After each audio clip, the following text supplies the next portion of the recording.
Okay, find the derivative of a trigonometric function. The reason I chose, I'm going to do two problems in this video, and the reason that I chose these two is because I'm concerned that on the AP exam, you'll be able to find a derivative really easily, but you'll forget the trigonometry that leads to the answer that's provided on the multiple choice. So this is a good multiple choice strategy, so it's something to keep in mind. Hopefully taking this derivative will be really, really simple. So let's go ahead and start taking the derivative. So just looking at this, I'm going to start taking this derivative, and this is just sum and difference rule, isn't it? The first derivative of negative x is just negative 1, and the first derivative of tan x, which I hopefully you have memorized, is secant squared x. So this is where I'm going with this. This is what my concern is, that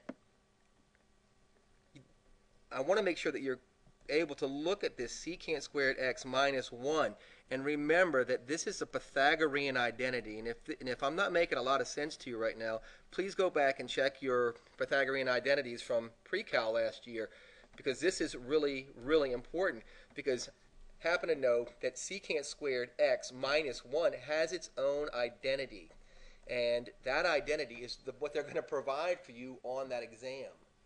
And what that is tan squared x. So this is what happens. You do all this work, you're like, yeah, I got my answer. You look on the multiple choice part, and this is not a possible solution.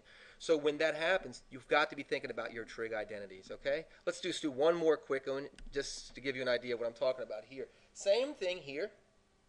This is not very hard to differentiate, assuming that you've memorized the derivatives of wow, of trigonometric functions. But assuming that you have, this should get pretty easy. So f prime at x, the first derivative of x is obviously 1. The first derivative of cotan x is negative cosecant squared x. And now what I'm hoping is that you recognize this as an identity. And the identity I hope you're recognizing this as is opposite cotan squared x. So remember, there are going to be a lot of opportunities on the AP exam for you to get free points. And there's just going to be some little tiny hidden bumps there.